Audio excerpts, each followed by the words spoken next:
আপনাকে শুরুতে অসংখ্য ধন্যবাদ। আমি শুরুতেই ধন্যবাদ জানাচ্ছি আমাদের বাংলাদেশ পুলিশ সার্ভিসের পক্ষ থেকে আপনাকে এবং তার সাথে একুশে টিভির কলাকুশলীদের এবং আমাদেরকে আমন্ত্রণ জানানোর জন্য। তো মিশনের অভিজ্ঞতা তো ব্যাপক। In this short period of time শুনতে পারবেন না। তো আমি আমার অভিজ্ঞতা থেকে বলি, আমাদের বাংলাদেশ পুলিশ কিন্তু যতদিন এখন পর্যন্ত মিশন করেছে, দে ডিড ভেরি সাকসেসফুলি। তা আমরা একসময় কিন্তু হায়েস্ট পুলিশ কন্ট্রিবিউটিং কান্ট্রি ছিলাম। তো এখন নাই, এখন তো মিশন কমে গেছে। পাশাপাশি আমাদের পুলিশের যে একটা লিয়াজো থাকে জাতিসংঘ স্থায়ী মিশনে, সেটি না থাকাতে হয়তো আমরা সেরকম সুযোগ পাচ্ছি না। তো we are working on it, আমরা ইনশাল্লাহ পেয়ে যাব। আমাদের পুলিশের আমার অভিজ্ঞতা যদি শেয়ার করতে চাই, সেটি হলো আমি ছিলাম আইভরি কোস্টে। এটা হলো UNOSI বলা হতো, ইউনাইটেড নেশন এটা কত অপারেশন। এটা হলো 2005 থেকে 2006, এই এক বছর ছিলাম আমি আইভরি কোস্টে। মিশনটা খুবই ভালো মিশন ছিল।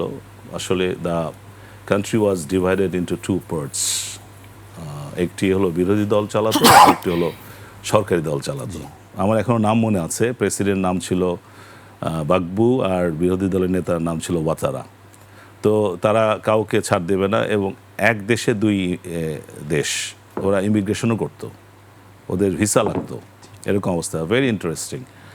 তো আমরা পুলিশ ওদের লোকাল যে পিপলগুলো ছিল তাদের কিন্তু মন কেড়ে নিয়েছিলাম। ওয়ালটন আবারও মিলিয়নিয়ার অফারে ওয়ালটন ফ্রিজ কিনে আপনিও হয়ে যেতে পারেন মিলিয়নিয়ার। আমাদের বাংলা ভাষা তারা বলা শিখেছিল, এত মিশে গিয়েছিলাম। তো পুলিশকে ওরা আমি যে পার্টি ছিলাম সেটি ছিল বিরোধী দলের পার্টি। তো তাদের এরকম আছে যে কিছু হলে আমাদের ডাকতো। আগুন লেগেছে, আমরা গিয়ে কিন্তু আমাদের যে জল কামান ছিল সেটা হলো ফায়ার ফাইটিং ইকুইপমেন্ট হিসেবে আমরা আগুন নিভিয়ে দিয়েছি। আমরা এরকম আছে যে বিরোধী দলের যে প্রেসিডেন্ট হিসেবে দাবি করত, তাদেরকে অনেক সময় আমরা স্কটও দিয়েছি যখন তারা এক দেশ থেকে, ওদের তো দুই দেশ বলতো, আমাদের যে কোনো অনুষ্ঠানে দাওয়াত দিল ওরা আসতো। তো এটা একটা বড় আমি বলবো যে প্রভাব ফেলেছে তাদের এই পর্যায়ে আসার জন্য। মানে আস্থার একটা জায়গা তৈরি করেছে যে দেখো এরা মিশনে আসছে অন্য দেশ থেকে, আমাদের দেশের প্রতি এত ভালোবাসা। এবং আস্তে আস্তে কিন্তু আইভরি কোস্ট এখন খুব ভালোভাবে চলছে। This country is running very well. তো পুলিশের এই সুযোগটা আছে জনগণের সাথে মিশে যাওয়ার, যেটি আমরা অন্তত আইভরি কোস্টে করতে পেরেছি। ইট ওয়াজ এ গ্রেট সাকসেস। এটি আমাদের জন্য অবশ্যই গৌরব এবং শিক্ষণীয় বিষয় অবশ্যই থাকবে।